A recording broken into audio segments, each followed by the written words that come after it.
ഇത് നാടിനെ സംബന്ധിക്കുന്ന കാര്യമാണ്. എന്നെ വ്യക്തിപരമായിട്ട് ഒരു വ്യക്തി എന്നുള്ള ഒരു പൗര എന്നുള്ള രീതിയിൽ എന്റെ വീടിന്റെ ഗേറ്റിന് മുന്നിൽ ഉഗ്രമായിട്ടുള്ള ശബ്ദത്തിൽ ഒരു സ്ഫോടനം ഉണ്ടായതിനു ശേഷം ഞാൻ വീടിന്റെ വാതിൽ തുറന്ന് പുറത്തു ചെല്ലുകയും എന്റെ നേരെ മുന്നിലുള്ള വീട്ടുകാരും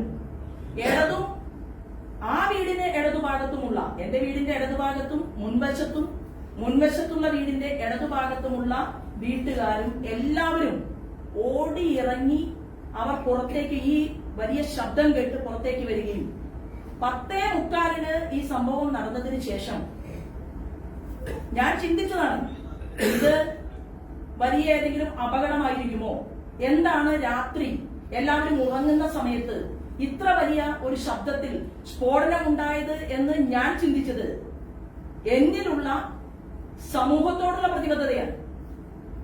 എന്റെ തൊട്ടടുത്ത വീടുമായി ഞാൻ സംസാരിക്കുന്നതിന് തൊട്ടു മുമ്പ് അതിന് സാക്ഷികളുണ്ടായി. ഞാൻ പാർട്ടിയുടെ ജില്ലാ പ്രസിഡന്റിനെ വിളിച്ച് വിവരം പറഞ്ഞത് ഇങ്ങനെ ഒരു സ്ഫോടന ശബ്ദം കേട്ടു, ഞാൻ പുറത്തിറങ്ങി ചുറ്റുഭാഗത്തുമുള്ള വീടുകളിലേക്ക് ഞാൻ പോവുകയാണ്. കാരണം ഞാൻ അനുവാദം ചോദിച്ചുകൊണ്ട് പറഞ്ഞുകൊണ്ടാണ് ഞാൻ പോകുന്നത്. ഞാൻ 3 വർഷമായിട്ട് താമസിക്കുന്ന ആ പ്രദേശത്ത് എന്ത് സംഭവം ഉണ്ടായാലും അത് ഡിവൈഎഫ്ഐക്കാർ അവിടെ പൂരം നടത്തുന്നുണ്ട്. ബിജെപിയിൽ പ്രവർത്തിക്കുന്ന ആളുകളും നാട്ടുകാരും എല്ലാവരും ചേർന്ന് അവിടെ കാവടി നടത്തുന്നുണ്ട്. തൊട്ടപ്പുറത്തൊരു ക്ഷേത്രമുണ്ട്. എല്ലാ കാര്യങ്ങളിലും സഹകരിക്കുന്ന, നാട്ടിൽ കക്ഷി രാഷ്ട്രീയത്തിന് അതീതമായിട്ട് പെരുമാറുന്ന ഒരു വ്യക്തിയാണ്. അത് കഴിഞ്ഞ 3 വർഷവും ഞാൻ അവിടെ ഉള്ള സമയത്ത് വാടക വീടാണ്, ഞാനത് നിലനിർത്തിയിട്ടുണ്ട്. അപ്പൊ പുറത്തിറങ്ങിയ സമയത്ത് എന്റെ വീടിന്റെ തൊട്ടു മുന്നിലുള്ള അവിടത്തെ ഭാര്യയും ഭർത്താവും അവര് പറഞ്ഞത് ഉഗ്രമായ ശബ്ദത്തിലാണ് സ്ഫോടനം ഉണ്ടായത്. അപ്പൊ ഉഗ്രമായ ശബ്ദത്തിൽ സ്ഫോടനം ഉണ്ടായി എന്നും തൊട്ടടുത്ത് ഒഴിഞ്ഞു കിടക്കുന്ന പറമ്പിൽ നിന്നാണ് ഈ സ്ഫോടനം ഉണ്ടായത് എന്നും അവര് പറയുകയും അവരോടൊപ്പം അവരുടെ മകൻ ആ വീടിനകത്ത് ഇരുന്നു കൊണ്ട് അവനും ഭയപ്പാട് അഭിനയിക്കുകയും ചെയ്തു. അത് ഞാൻ അവിടെ നിന്ന് തിരിച്ചു പോന്നു. അവിടെ ചെല്ലുന്ന സമയത്ത് ഞാൻ കാണുന്ന ഒരു കാഴ്ച, ഒരു ബൈക്ക് ആ ചെറുപ്പക്കാരനുമായിട്ട് ഞാൻ ചെല്ലുമ്പോൾ ഒരു ബൈക്ക് ആ ചെറുപ്പക്കാരനുമായിട്ട് സംസാരിക്കുന്നതാണ്, ആ ബൈക്കിൽ വന്ന ആളുകൾ. അപ്പൊ ഞാൻ ചോദിച്ചു, മോനെ ഇതെന്താണ് ഇത്രയും വലിയൊരു ശബ്ദത്തില് ഇവിടെ സംഭവിച്ചത് എന്ന് ചോദിച്ച സമയത്ത് ആ കുട്ടി പറഞ്ഞത്, ഈ സ്ഫോടനം അകലേക്ക് കേട്ടതുകൊണ്ട് ബൈക്കിൽ പോയ ആളുകൾ തിരിച്ചു വന്ന് എന്താണ് സംഭവിച്ചത് എന്ന് അന്വേഷിക്കാൻ വേണ്ടിയാണ് എന്നാണ് ആ കുട്ടി എന്നോട് മറുപടി പറഞ്ഞത്. കുട്ടിയല്ല, 23 വയസ്സുള്ള വ്യക്തിയാണ്. 8ാം ക്ലാസ്സിലോ 9ാം ക്ലാസ്സിലോ പഠിക്കുന്ന കുട്ടിയല്ല. അത് കഴിഞ്ഞു പാർട്ടിയുടെ ജില്ലയിൽ നിന്നുള്ള 2-4 ആളുകൾ അവിടെ വന്നു.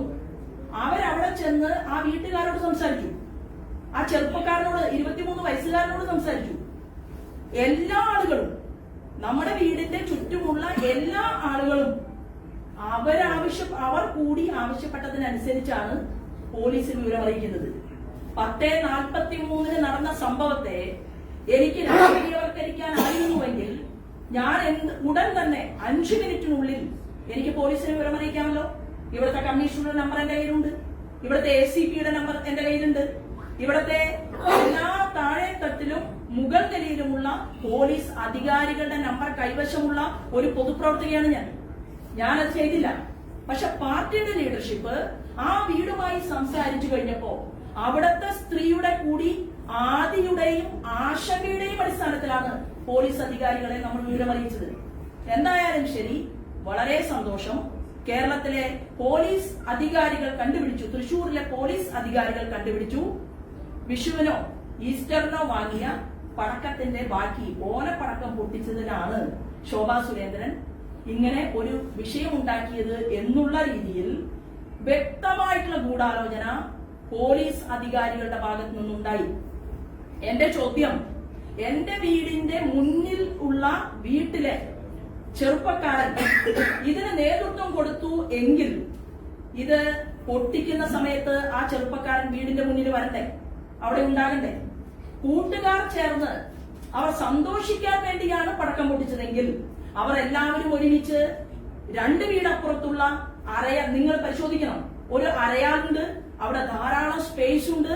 അവർ ഒരുമിച്ച് ബാക്കി വന്ന പടക്കം പൊട്ടിക്കുകയായിരുന്നുവെങ്കിൽ അവിടെ നിന്നുകൊണ്ട് അവർക്ക് പടക്കം പൊട്ടിക്കാമല്ലോ.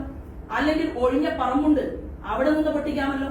അപ്പൊ മാലപ്പടക്കമാക്കി പോലീസിന്റെ സംരക്ഷണ കവചം അത് ശോഭാ സുരേന്ദ്രൻ ഉള്ളതല്ല എന്ന് തീരുമാനമെടുത്തുകൊണ്ട് പോലീസ് അധികാരികൾ വ്യവഹരിച്ചിട്ടുണ്ടെങ്കിൽ അതിന് പുല്ലിന്റെ വിലയെ ഞാൻ കൊടുക്കുന്നുള്ളൂ. കാരണം പോലീസ് സംരക്ഷണം തരും എന്ന് കരുതിയിട്ടല്ല ഞാൻ ഈ കഴിഞ്ഞ 30 വർഷമായി കേരളത്തിൽ അങ്ങോളം ഇങ്ങോളം യാത്ര ചെയ്യുന്നത്. എന്നാൽ പൊതുജനങ്ങളുടെ മുന്നിൽ എനിക്ക് അറിയിക്കാനുള്ള ബാധ്യതയുണ്ട്. പൊട്ടിയത് മാലപ്പടക്കമല്ല. അതുകൊണ്ട് അതിന്റെ വിഷ്വൽ അത് ഞാൻ എന്റെ മാധ്യമപ്രവർത്തകരുടെ മുൻപിൽ ഒന്ന് കാണിക്കാൻ കൂടി ഈ അവസരത്തെ ഉപയോഗപ്പെടുത്തുകയാണ്. Subscribe to One India and never miss an update.